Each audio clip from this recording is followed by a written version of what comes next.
Paul Snabel a 28 ans. C'est bientôt Noël et il fait la fête avec des amis. Comment pourrait-il imaginer à cet instant qu'il prend du bon temps pour la dernière fois? Il n'y avait pas de corps, pas de scène de crime. Des éléments essentiels dans une affaire de meurtre. Elle n'était pas très coopérative et n'avait pas l'intention de parler. Elle voulait lui donner une leçon. Il était bien plus impliqué qu'il ne le laissait entendre. Je me suis dit que si sa moto n'était plus là, c'est qu'il était parti. Et il lui a dit qu'elle nettoyait son arme et qu'elle n'hésiterait pas à s'en servir. Bonjour, soyez les bienvenus sur ce plateau et merci d'être fidèles aux enquêtes impossibles. Comme vous allez le constater, cette histoire ressemble à une longue descente aux enfers. Elle commence dans la verdoyante campagne australienne et elle se termine devant la Cour suprême quand, au terme d'un procès retentissant, le procureur compare cette histoire à la scène la plus insoutenable du film Le Parrain. Une seule différence, cette fois, les personnages sont bien réels et les conséquences de leurs actes sont indélébiles. Je travaillais à l'accueil du commissariat quand Paul Friend est venu déclarer la disparition de Paul Snabel. Monsieur Friend m'a dit qu'il était allé à une petite fête avec lui la semaine passée, qu'ils avaient tous les deux beaucoup bu. Ensuite, Paul Snabel est parti et personne ne l'a jamais revu. Il connaissait Paul depuis 6 ans. Il m'a dit que c'était quelqu'un de bien et qu'il n'avait pas d'ennemis. Et qu'il était inquiet pour lui. La police apprend que la voiture de Paul Snabel est toujours devant chez lui, mais que sa moto a disparu. D'abord, j'ai cru qu'il était parti faire un tour en moto et qu'il n'était pas revenu. Je me suis dit qu'il était peut-être parti avec des amis, mais il n'était pas du genre à ne pas donner de nouvelles du tout. Le frère et la sœur sont très proches. Quelques mois plus tôt, Paul a conduit son unique sœur à l'hôtel pour son mariage. Ce jour-là, il était accompagné de Karen Randall. Ils étaient ensemble depuis 2 ans. C'était une relation assez houleuse qui cessait et reprenait. Et 2 mois avant, Paul avait agressé Karen, à qui il avait laissé un œil au beurre noir. C'est à la soirée organisée par Donna, la sœur de Karen, que le colocataire de Paul Snabel a vu celui-ci pour la dernière fois. Mais la police apprend qu'il a ensuite été vu chez Karen. Paul et Donna s'y sont rendus après la fête. Karen allait déménager, et donc elle faisait ses cartons, et Paul était censé l'aider. Mais au lieu de ça, Paul a continué à boire. Ce qui a vraiment agacé Karen, qui lui a demandé alors de partir. À 17h ce jour-là, il est parti avec sa moto et c'est la dernière fois qu'il a été vu vivant.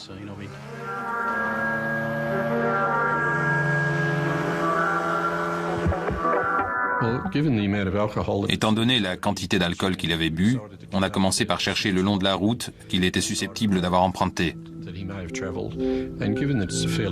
Et vu la densité de la végétation dans cette région, on a décidé de ratisser la zone en faisant appel aux secouristes bénévoles de l'État. On a aussi utilisé l'hélicoptère de la police. La sœur et les parents de Paul Snabel se joignent également aux recherches. On a fait des kilomètres et des kilomètres en espérant trouver sa moto ou même Paul allongé au bord de la route.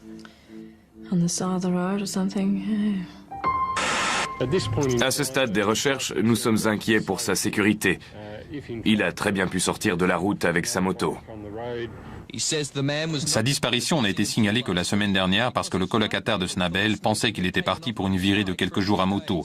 Mais il a commencé à s'inquiéter quand son ami n'est pas venu chercher sa paix à son travail. Il revenait d'une soirée et on pense qu'il était encore sous l'emprise de l'alcool. La police pense qu'il a pu tomber dans un ravin en parcourant les routes dangereuses de la région. Grâce à la couverture médiatique de l'affaire, Une femme nous a appelés en disant que son fils avait trouvé des pièces de moto à la décharge. J'ai trouvé les plus grosses pièces de ce côté. La majorité des pièces étaient là? Par là, ensuite, de l'autre côté, j'ai trouvé le phare juste là. C'était une pièce égarée, mais les autres... Toutes les pièces étaient là, sauf le phare, juste ici. Peu de temps après, on a reçu un appel disant qu'il y avait aussi des pièces de moto un peu plus loin, à la décharge de Yinar. On a trouvé la selle de la moto. Où l'avez-vous trouvée? Vous pouvez nous montrer? Je ne sais pas trop. À peu près là. C'était caché sous d'autres ordures? Non, c'était sur le dessus. Vous avez vu d'autres choses qui pourraient ressembler à une pièce de moto? Un réservoir d'essence et ce qu'il y a devant. Où était le réservoir? Juste là, là-bas. Les informations s'accumulaient rapidement. On a fermé les 2 décharges et les recherches ont duré pendant 3 jours. Pièce par pièce, les policiers extraient de la décharge la quasi-totalité d'une moto. Et cette moto reconstituée pourrait bien être celle de Paul Snabel. Mais le plus intéressant, c'est que certains câbles sont retrouvés soigneusement enroulés et emballés dans des sacs en plastique. Paul aurait-il méthodiquement organisé sa propre disparition? Un groupe d'adolescents a retrouvé plusieurs pièces de moto à la décharge de Bellara le 8 novembre, soit 3 jours après la disparition de Paul Snabel. Les pièces ont été identifiées comme appartenant à la moto 250 cm3 rouge et blanche de Snabel. On est sûr de nous. On a l'avis d'un de ses amis et d'un mécanicien qui a récemment fait des réparations sur la moto. Ils affirment tous les deux qu'il s'agit bien de la moto de Snabel. D'après ce qu'on savait, Paul Snabel adorait sa moto. Mais le fait de la disséquer, de la mettre en pièces, ne correspondait pas au profil qu'on avait établi. Mais certains de ses amis nous ont dit qu'il avait peut-être une intention de quitter la Latrobe Valley et de partir pour l'ouest du pays. Il aurait donc pu orchestrer sa propre disparition. On a reçu l'appel d'un agriculteur qui avait retrouvé un moteur dans son étang. On s'est rendu sur place pour l'examiner, mais le numéro de série avait été effacé. Je m'y connais un peu en moto et j'ai tout de suite vu qu'il provenait du même modèle que la moto de Snabel. Quelle que soit la personne responsable, elle ne voulait pas qu'on retrouve l'origine du moteur. C'était donc une découverte très importante. L'étang se trouvait dans l'alignement des 2 décharges. On a donc décidé de sonder tous ceux qui se trouvaient dans le même périmètre. On recherchait d'autres pièces de moto et on savait qu'on allait peut-être retrouver un corps. Aucun corps n'est repêché, mais un cadre de moto est retrouvé et une fois assemblé avec les autres pièces, la police dispose de la moto que Paul Snabel conduisait seulement 4 semaines auparavant.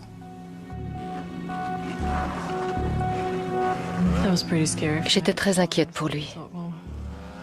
J'ai su qu'il s'était passé quelque chose de terrible. Et si sa moto n'était plus là, c'est qu'il était parti lui aussi. On ne pouvait pas encore parler de meurtre, c'était encore un cas de personne disparue. Il n'y avait pas de corps, pas de scène de crime, des éléments essentiels dans une affaire de meurtre. On s'est dit qu'il fallait inspecter le dernier endroit où il avait été vu. Et c'était chez Karen. On a obtenu un mandat pour essayer de trouver d'autres indices.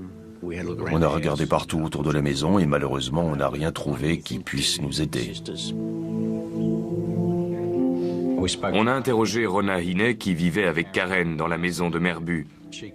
Elle a confirmé l'histoire de Karen en nous disant que Paul était venu boire chez elle ce jour-là et qu'il était reparti vers 17h avec sa moto. Son histoire venait confirmer les déclarations de Karen et de Donna, rien qui nous permettait d'avancer. Elle a également mentionné qu'elle avait déposé ses enfants chez Jano et Irene Maslen à Merbu. Malgré l'absence de ces 2 personnes à la fête, la police choisit de les ajouter à la longue liste de noms collectés pour l'enquête.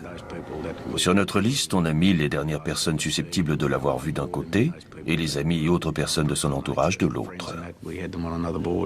À ce stade de l'enquête, les policiers doivent choisir entre deux hypothèses. Soit Paul Snabel a décidé de changer de vie sans en informer ses proches. Mais dans ce cas, pourquoi a-t-il détruit sa moto, son bien le plus précieux? Soit il a été assassiné, son agresseur ayant dépecé sa moto pour effacer les preuves. Parmi les indices récoltés dans la décharge, l'un d'entre eux intrigue les enquêteurs. Pourquoi des câbles de sa moto ont-ils été enveloppés dans des sacs en plastique? L'un des enquêteurs a reconnu les sacs comme étant ceux utilisés par une compagnie d'électricité. On a donc fait appel à un employé de l'entreprise pour qu'il vienne nous donner son avis. Et il a confirmé que c'était bien les sacs qu'ils utilisaient et qu'ils étaient généralement accessibles à tout le monde. À la suite de cette information, les noms des employés sont comparés aux personnes figurant sur la liste de noms de la police. Peu de temps après, on a découvert que Jano Maslen travaillait dans cette compagnie. Jano Maslen fait partie des centaines de personnes qui travaillent à la compagnie d'électricité. Il n'a aucun casier judiciaire, mais sachant qu'Irène, sa femme, est une amie d'une connaissance de Paul, la police décide de leur rendre une petite visite. On a obtenu un mandat et on est allé chez Jano et Irène Maslen. On a parlé à Irène, qui nous a dit que la première fois qu'elle avait entendu parler de Paul Snabel et de sa disparition, c'était aux informations. Jano nous a dit que le jour de la disparition de Paul, le 5 novembre, il était chez lui en train de creuser un trou dans son jardin où ils allaient mettre une piscine. Ensuite, on a fouillé le garage et on a retrouvé des sacs plastiques provenant de la compagnie d'électricité, le même genre de sacs que ceux retrouvés dans la décharge. On a aussi remarqué qu'il y avait des câbles soigneusement enroulés et que ça ressemblait beaucoup à la façon dont les câbles retrouvés dans la décharge avaient été disposés dans les sacs.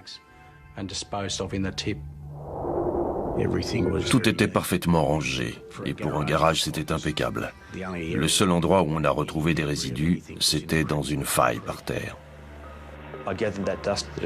J'ai prélevé la poussière qui s'était accumulée dans les failles et j'ai trouvé des fragments de métaux et de la peinture rouge. Sur l'établi, on a aussi trouvé une lime sur laquelle il y avait de la peinture, de la même couleur que les pièces de moto et identique à celle que j'ai retrouvée dans les failles, sur le sol. On a confié tout ce qu'on avait trouvé au labo pour voir s'il y avait un lien avec les pièces de moto retrouvées à la décharge et dans les temps.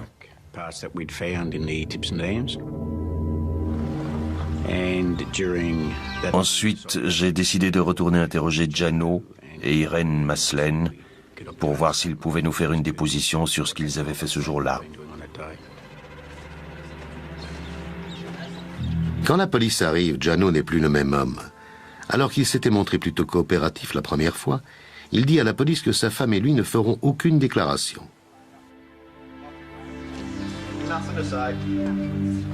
On a voulu retourner chez les Maslen pour insister et obtenir une déclaration de Jano et d'Irène. Quand on est arrivé, il n'y avait personne. On a interrogé Rona et elle nous a dit qu'ils étaient partis pour les vacances de Noël, mais qu'elle ne savait pas quand ils rentraient exactement. En quelques jours, les policiers ont rassemblé suffisamment d'indices pour penser que Paul Snabel n'a pas disparu volontairement, mais qu'il a été assassiné. Et Jano Maslen est devenu leur principal suspect. Les sacs en plastique retrouvés chez lui, identiques à ceux de la décharge. Les traces de peinture rouge vues dans son atelier. Son refus de répondre aux questions des policiers et sa brusque disparition l'accusent. Tandis que les Maslen sont activement recherchés, les enquêteurs apprennent que Karen, l'ex-petite amie de Paul, vient d'être admise dans une clinique pour soigner un état dépressif. La jeune femme a-t-elle cédé à la pression? À moins qu'elle ne soit impliquée dans le drame d'une manière ou d'une autre. La relation entre Karen Randall et Paul Snabel a toujours été mouvementée. Au moment de sa disparition, ils ne vivent plus ensemble Karen est pourtant l'une des dernières personnes à l'avoir vue. Quand on est allé voir Karen à l'hôpital, elle était très fragile moralement. On ne croyait pas à son implication dans la disparition de Paul, mais on sentait qu'elle en savait plus que ce qu'elle voulait bien nous dire. Quand on a interrogé Karen, on lui a parlé des progrès de l'enquête. Et c'est à ce moment-là qu'elle a craqué et fondu en larmes, en nous disant qu'elle avait menti dans sa première déclaration. La première fois, elle nous avait dit que Donna, Rona et elle se trouvaient chez Rona avec Paul. Mais ce qu'elle ne nous a pas dit, c'est qu'il y avait aussi Irène. Karen nous a confié que Paul grinçait des dents, comme quelqu'un qui avait pris des amphétamines. Et il commençait à devenir un peu entreprenant avec elle. Il lui caressait le dos, et elle aurait confié à Irène qu'elle détestait ça. Elle a ajouté qu'elle était partie avec Donna, et que Paul était resté avec Irène et Rona. Le lendemain, Karen et Donna sont allés chez Irène. Cette dernière a pris Karen à part pour lui dire que Paul ne lui causerait plus jamais d'ennui.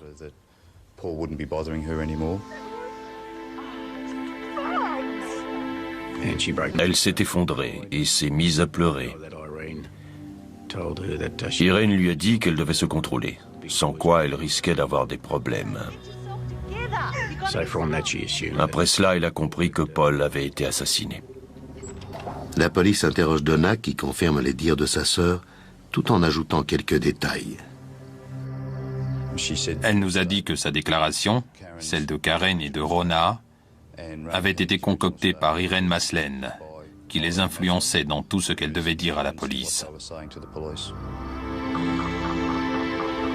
Et quelques jours plus tard, la police apprend que Donna a reçu une visite nocturne.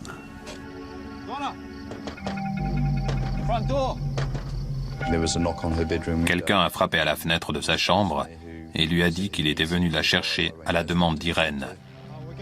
Viens, on va à Geelong. Quoi? Maintenant? Ouais.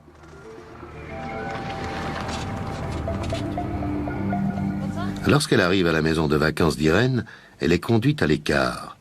Rona Hine est présente elle aussi. Apparemment, Irène Maslène avait peur que quelqu'un révèle des choses à la police. Irène avait peur que Karen dise quelque chose et a demandé à Donna de s'occuper de l'affaire Terre. Et tu vas aussi le dire à ta petite sœur, Karen. Il faut absolument que tu te taises. Je comprends. Et elle a dit à Donna qu'elle nettoyait son arme. À mon avis, c'était sa façon de dire qu'elle était armée et qu'elle n'hésiterait pas à s'en servir. Les Maslène sont alors devenus notre centre d'intérêt, et particulièrement Irène. On est allé là où les Maslène étaient censés séjourner. On a frappé à la porte et c'est un certain Ian Gillen qui nous a ouvert. Il nous a dit que les Maslène étaient bienvenus ici, mais qu'on les avait manqués parce qu'ils étaient partis la veille. Grâce à ces informations, les policiers entrevoient l'ombre d'une conspiration. Sous l'autorité d'Irène Maslène, les amis de Karen se sont-elles coalisés pour éliminer Paul? Pour en avoir confirmation et déterminer le rôle joué par chacun, les enquêteurs interrogent Donna, la jeune sœur de Karen. Sans doute pour alléger sa conscience, cette dernière raconte alors ce qui s'est réellement passé le jour où elle a emmené Paul dans la maison isolée qu'occupaient Karen et Rona. J'étais sur le canapé et je crois que Karen était sur le lit de Rona. Je les ai entendus parler. Elle voulait faire une injection d'amphétamine à Paul. Qui disait ça? Rona et Irène. Finalement, elles ont réussi à le convaincre. Ils étaient là dans la cuisine. Et quand j'ai rouvert les yeux, ils n'étaient plus là. Et puis, je les ai vus ressortir de la salle de bain. Irène Maslène a confirmé plus tard qu'elle lui avait fait une injection, mais que c'était un mélange d'amphétamine et de solution acide. Et elle m'a dit... Sors d'ici parce qu'il va tomber. Et si tu veux pas voir ça, il vaut mieux que tu partes. Ou quelque chose comme ça. Elle s'attendait à ce qu'il s'écroule dès qu'elle lui aurait injecté le produit. Et à ce moment-là, Karen et Donna sont partis.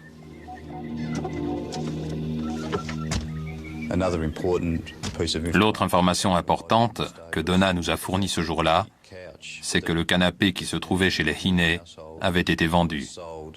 Et j'ai découvert plus tard que c'était parce qu'il y avait des taches dessus. Et je suppose que c'était des traces de sang. On vous a dit quel genre de tache c'était? Non, on m'a juste dit qu'elles n'avaient pas réussi à les enlever et qu'elles avaient décidé de se débarrasser du canapé. Je suppose que c'était du sang.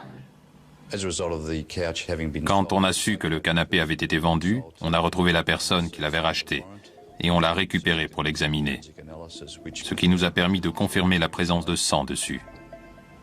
J'arrive pas à imaginer ce qu'ils lui ont fait. Ils ont dû le frapper ou quelque chose comme ça. À ce stade, l'enquête avait fait un grand bond en avant. On savait avec certitude qu'Irene Maslen était impliquée et qu'elle avait probablement blessé, voire tué Paul Snabel. Rona Hine faisait aussi partie de nos principaux suspects. Mais on ne savait pas où les trouver, ni à quel moment on allait pouvoir les coincer. La police est convaincue de la culpabilité d'Irene Maslen et de Rona Hine dans la disparition de Paul Snabel. Mais les deux femmes, ainsi que le mari d'Irene, sont pour le moment introuvables. Lorsque les enquêteurs avaient voulu voir les Maslen, ils avaient fait la connaissance de Ian Gillen. À ce moment-là, il avait peu de choses à dire. Mais Ian Gillen les recontacte par la suite pour leur dire qu'il se trouvait avec les Maslen le jour de la disparition de Paul. Il nous a dit qu'il était présent chez les Maslen le 5 novembre pour creuser les fondations de la piscine. Et ça vous a pris une bonne partie de la journée? Oui. Mais à un moment, Jano Maslen a quitté la maison pour revenir 2 heures plus tard, avec une remorque transportant une moto. Elle a dit qu'il fallait la démonter. Qui a dit ça? Irene, Et qui a participé à ce démontage? Jano, Irene, Rona et moi. On vous a dit d'où venait cette moto et pourquoi il fallait la démonter?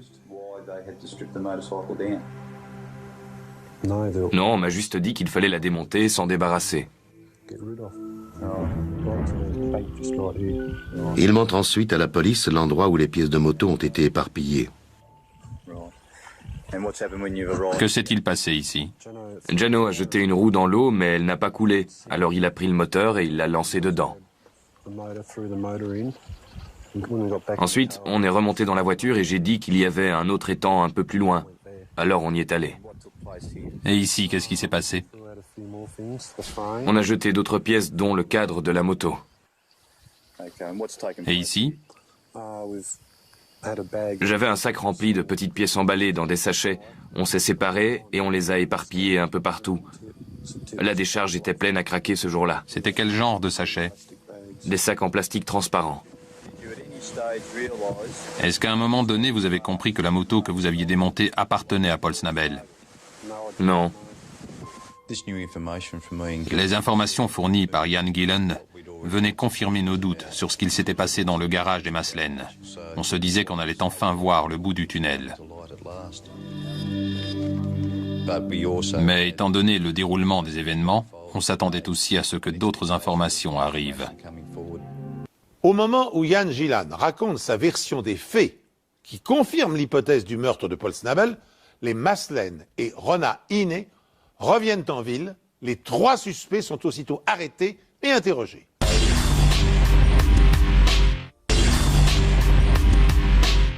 Au moment où Ian Gillan raconte sa version des faits, qui confirme l'hypothèse du meurtre de Paul Snabel, les Maslen et Rona Hine reviennent en ville. Les 3 suspects sont aussitôt arrêtés et interrogés. En commençant par Irene, qui apparaît comme l'instigatrice du traquenard. Je dois vous dire que vous avez le droit de garder le silence. Tout ce que vous direz pourra être retenu contre vous, vous comprenez? Oui. Je dois aussi vous informer des droits suivants. Vous pouvez contacter ou essayer de contacter un ami pour l'informer de votre situation. Oui. Et vous pouvez aussi joindre un avocat. En plus d'un ami? Oui, c'est bien clair? Oui, je peux avoir un bottin. Oui. Qui souhaitez-vous contacter? N'importe quel avocat. Très bien. Veuillez me suivre. On va vous fournir un bottin et un téléphone. Je peux appeler les renseignements? Oui, vous pouvez. L'attitude d'Irène envers nous était très méprisante. Elle n'avait pas l'intention de parler. Elle ne ferait aucun commentaire. Vous venez de passer votre appel. Est-ce que vous avez eu des conseils juridiques?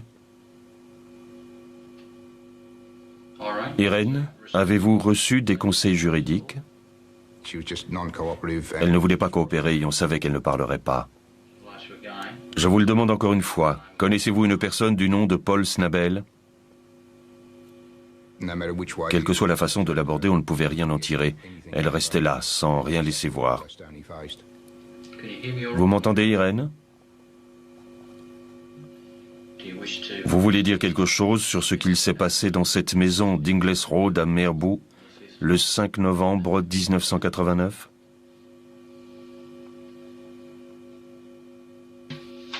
Irène, vous êtes en état d'arrestation pour le meurtre de Paul Snabel le 5 novembre 1989.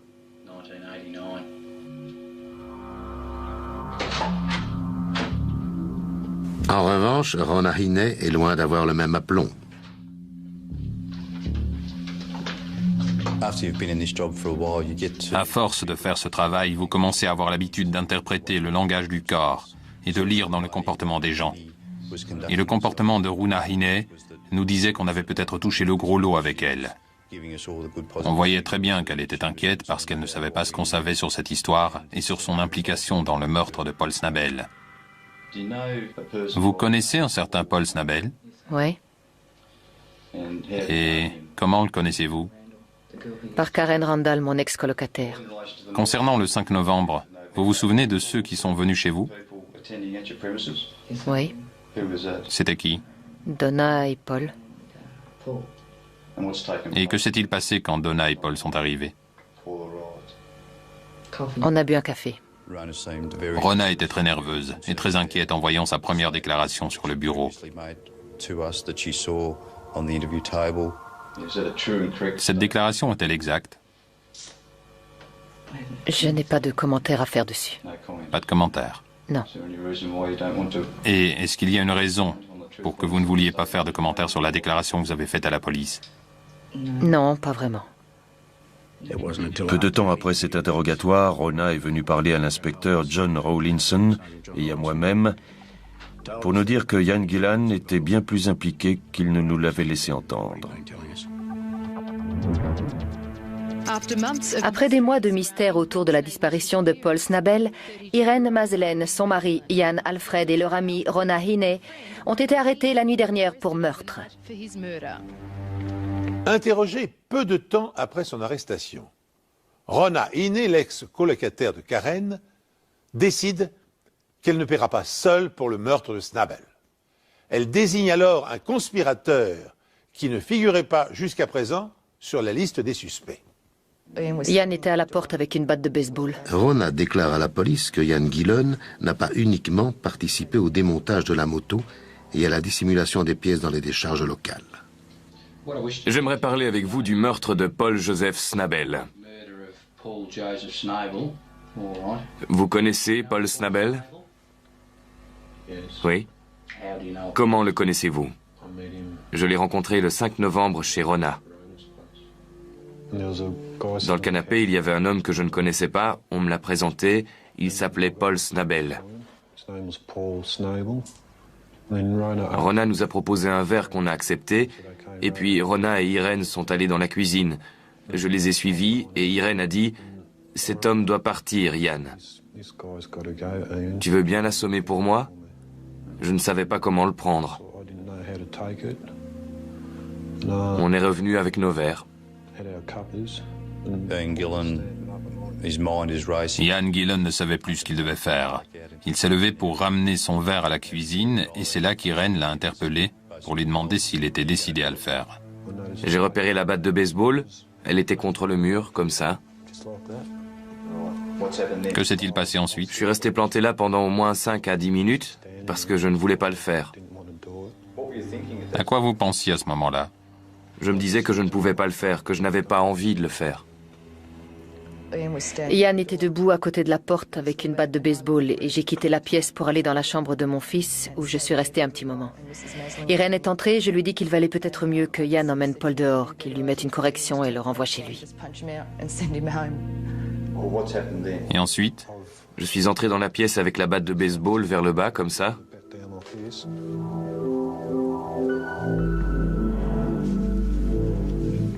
Et je l'ai frappé comme ça. Et quand j'étais dans la chambre, j'ai entendu comme un bruit sourd. à quel niveau l'avez-vous touché? Sur le côté de la tête, ici. Sur cette zone? Oui. J'ai trouvé ça bizarre que Ian n'ait pas hésité à frapper Paul Snabel avec une batte de baseball alors qu'il le connaissait depuis seulement 30 minutes. On aurait dit qu'il avait très peur d'Irène. Et puis des tas de choses m'ont traversé l'esprit. Je me suis dit que si je le faisais pas, ça pourrait être moi le prochain. Il fallait que je le fasse. Dans quel état était-il après le choc? Il s'est affaissé sur le côté de la chaise et du sang a coulé sur le tapis. Montrez-moi à quel endroit le sang coulait. À peu près là. Comme il n'y avait pas de tache apparente, on a soulevé la moquette et en dessous, il y avait ce qui pouvait être du sang. On a tout de même fait un test qui a confirmé qu'il s'agissait bien de sang. Et en regardant d'un peu plus près les chaises du salon, on a retrouvé une autre tache sur l'un des accoudoirs. Le sang est humain, mais en 1990, en l'absence de test ADN, il est impossible de savoir s'il s'agit de celui de Paul Snabel. Mais cet indice prouvait que le meurtre avait bien eu lieu dans cette partie de la maison.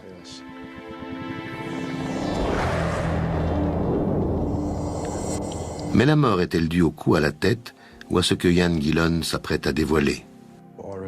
Irène et Rona sont entrés avec la seringue. Rona tenait la seringue. Et j'étais censée enfoncer une aiguille dans le bras de Paul, mais je pouvais pas le faire parce que j'étais trop nerveuse. Elles ont essayé de lui faire une injection dans le bras. Il était toujours assis sur sa chaise? Il était toujours assis, mais elles n'arrivaient pas à lui planter l'aiguille. Et pourquoi ne l'avez-vous pas fait? J'étais trop nerveuse pour le faire et trop terrifiée. Le produit était dans la seringue? Oui, Il y avait autre chose dans la seringue? oui. C'était quoi? Des amphétamines et de l'acide. C'est ce qu'il y avait dans la seringue. Oui. À ce moment-là, Paul a commencé à émettre des sons qui montraient qu'il allait se réveiller. Et Gillon n'arrivait toujours pas à croire ce qu'il avait fait. Mais Irène lui a demandé de le frapper encore une fois. Je lui ai donné un autre petit coup et il est retombé. Après le deuxième coup de batte, il y avait du sang partout. Et Ian Gillon s'est précipité à l'extérieur pour prendre de l'air. Ian était dehors, il ne se sentait pas bien. Et puis je suis sortie aussi parce que je commençais à me sentir mal. Je peux être grossière? Ouais. Parce que j'ai dit, c'est vraiment la merde, je veux partir d'ici. Et Ian a dit oui. Je suis rentré et j'ai vu qu'Irène avait un sac plastique dans la main. Elle s'est dirigée vers Paul et lui a mis sur la tête avant de le fermer en lui enroulant un bandeau autour du cou. Il était toujours sur la chaise? Oui. 20 à 25 minutes plus tard, j'ai vu qu'il ne respirait plus.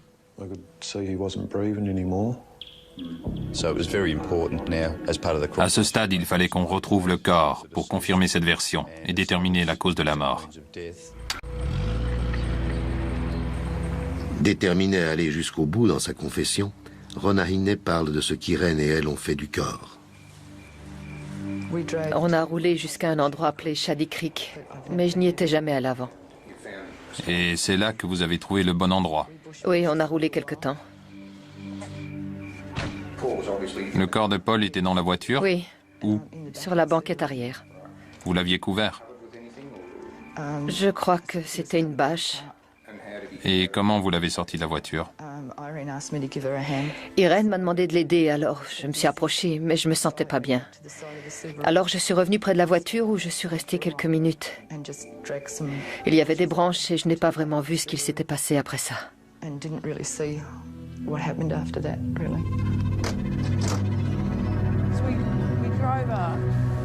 Rona conduit les enquêteurs à l'endroit où elle s'est rendue avec Irène 10 semaines auparavant.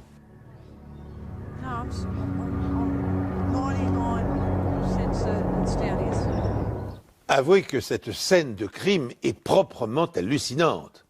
4 jeunes femmes ont attiré dans un piège l'ex-fiancé de l'une d'entre elles avec l'intention de le tuer de sang-froid.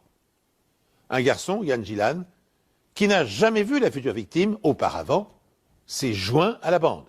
Puis, méthodiquement, avec un cynisme inconcevable, les comploteurs s'acharnent à mettre en œuvre leur plan diabolique, en injectant tout d'abord dans les veines de Snabel un mélange d'amphétamine et d'acide, puis en le frappant à la tête à 2 reprises avec une batte de baseball. Mais les coups ne l'achèvent pas. Et comme ce n'est toujours pas suffisant, Irène Maslen l'étouffe avec un sac en plastique. Excepté les cinéastes spécialisés dans les films d'horreur, qui pourrait imaginer infliger un tel châtiment à un innocent? Rona est incapable d'indiquer aux policiers où le corps de Paul a été déposé. Son témoignage et celui de Ian Gillan permettent néanmoins d'établir le mobile du meurtre. Et en découvrant la vérité, les enquêteurs sont sous le choc. Ian Gillan a avoué que Paul avait été tué. Et je l'ai frappé comme ça. Et il en a également donné la raison. On a aussi vu Irène dans ce garage. Ouais. Elle avait un récipient et une seringue à la main. Je lui ai demandé ce qu'elle faisait et elle m'a dit qu'elle la remplissait. Elle m'a dit que Paul devait mourir parce qu'il frappait tout le temps Karen, mais que Karen était trop effrayée pour le dire à la police. Il fallait qu'il meure avant de la tuer. Une déclaration confirmée par Rona. Mais les 2 femmes ne sont pas les seules à avoir préparé ce meurtre. Vous en avez parlé avant, je suppose. 2 jours. 2 jours. Et quand vous en avez parlé, qui était présent? Irène et moi, Donna et Karen. Donc elle savait ce qui allait se passer. Oui. Et vous étiez toutes d'accord sur le fait qu'il devait mourir. Oui. J'étais choqué par cette information parce que Karen et Donna nous avaient beaucoup aidés dans notre enquête. Et de témoins majeurs, elles sont devenues les principaux suspects. À partir de là, on devait les considérer comme des membres de la conspiration. Il fallait donc qu'on les interroge. On a eu une discussion au sujet de Paul. Irène voulait s'en charger. Elle voulait lui donner une leçon. Irène ne l'aimait pas. Elle ne l'aimait vraiment pas. Rona n'avait rien contre lui, mais après... Y avait-il une raison pour qu'Irène ne l'aime pas? Je crois que c'est parce qu'elle m'a vue avec un œil au beurre noir. Elle ne l'avait pas souvent rencontré et elle ne le connaissait pas vraiment. Mais elle a juste dit qu'elle voulait s'en débarrasser. Mais ça voulait dire quoi d'après vous? S'en débarrasser, je suppose qu'elle parlait de le tuer. On a découvert que tout le monde avait un rôle à jouer. J'étais censée l'amener à la maison de Merbou. Karen était censée la tirer là-bas. On s'est dit que je serais la mieux placée pour la tirer là-bas parce qu'il ferait ce que je lui demanderais de faire. Donna a donc organisé une petite fête et a invité Paul. Et pendant qu'il s'y trouvait, Karen l'a appelé pour l'inviter à venir chez elle. Donna a conduit Paul à la maison de Merbou et Irène et Rona étaient là. Leur rôle était de faire une injection d'acide à Paul, ce qui devait le tuer.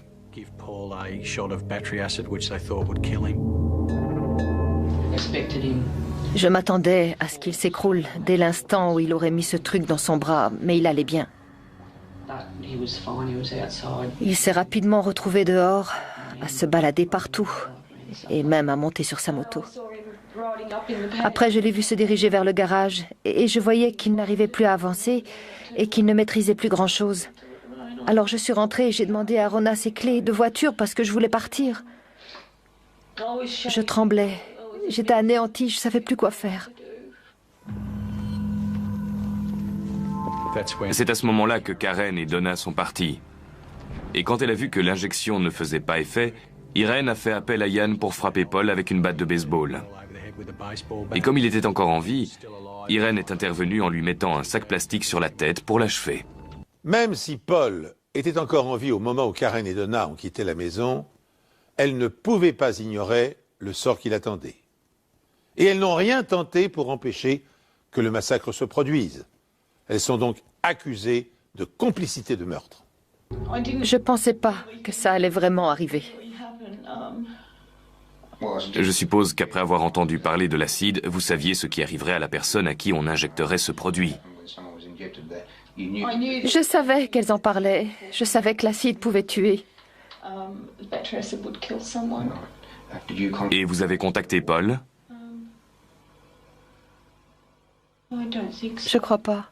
Vous ne l'avez pas appelé pour le prévenir ni alerter quelqu'un d'autre sur le fait qu'il ne devait pas se rendre à cette fête? Non, je ne l'ai pas contacté.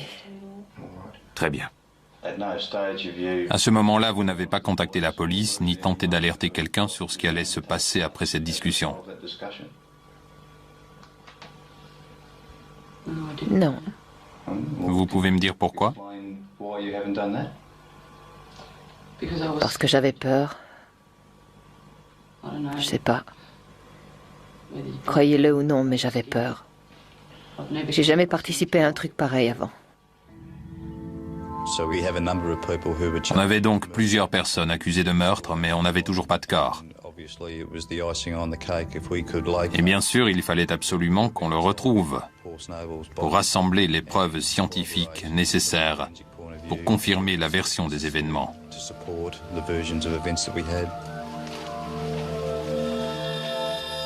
Après avoir minutieusement fouillé la zone que Rona Hine a identifiée comme étant l'endroit où le corps de Paul Snabel avait été déposé, la police finit par découvrir des vêtements et des os humains, dont un crâne et une mâchoire. C'était une découverte très importante parce que c'est grâce au crâne et à la mâchoire qu'on peut identifier une victime. On a procédé à un examen dentaire approfondi et les dents retrouvées sur la mâchoire supérieure et inférieure correspondaient à celles de Paul Snabel. Le crâne de Paul permet de prouver d'autres éléments.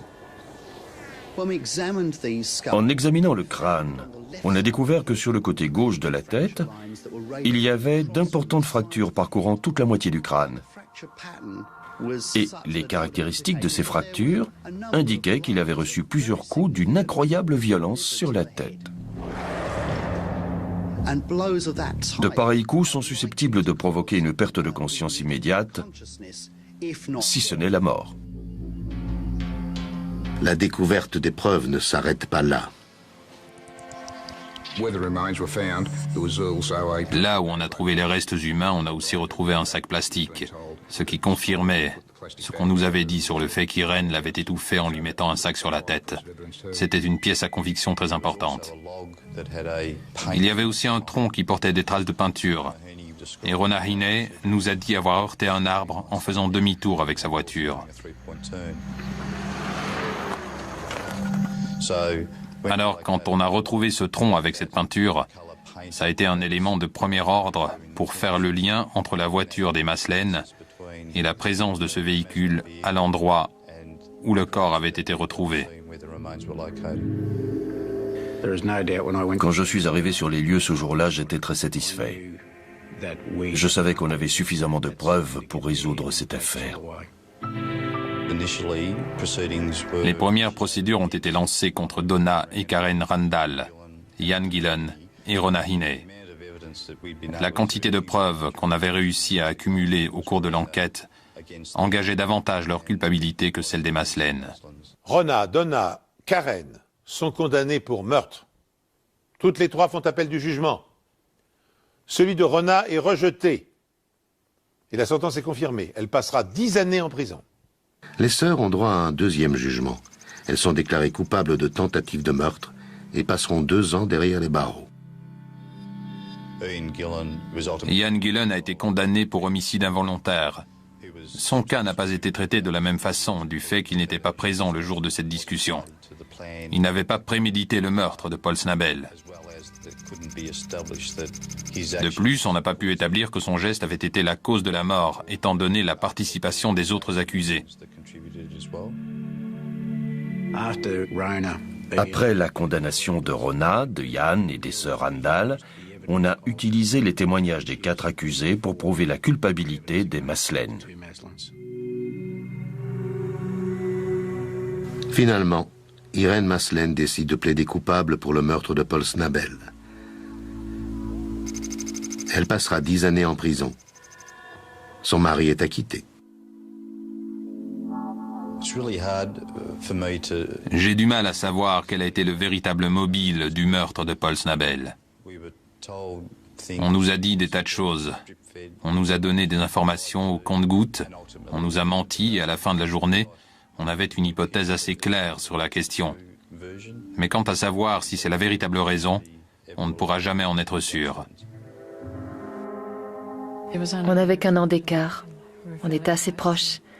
Et il a toujours aimé prendre soin de sa petite sœur. Il n'oubliait jamais de m'offrir des cadeaux pour mon anniversaire et pour Noël. Il me chouchoutait et me disait souvent qu'il m'aimait. Il était toujours joyeux et très protecteur. Son meurtre est une vraie tragédie. Je n'arrive toujours pas à croire qu'ils aient pu faire ça. Dans cette affaire, on peut quand même s'étonner de la clémence de la justice australienne. Car non seulement le meurtre de Paul Snabel a été méthodiquement prémédité, mais il a été exécuté avec une sauvagerie extraordinaire. Reste une question récurrente. Pour quelles raisons les 4 jeunes femmes et leurs complices se sont-ils acharnés sur Snabel? Il semble que l'initiative et l'organisation du meurtre reviennent à Irene Maslen. Terrorisant les autres, les menaçant de représailles, c'est elle qui avait décidé d'éliminer le fiancé de Karen car il se montrait parfois violent à son égard. À une manière effectivement radicale de le faire cesser. Ainsi prend fin cette émission. Merci de nous rester fidèles et rendez-vous prochainement sur cette antenne pour une nouvelle enquête impossible.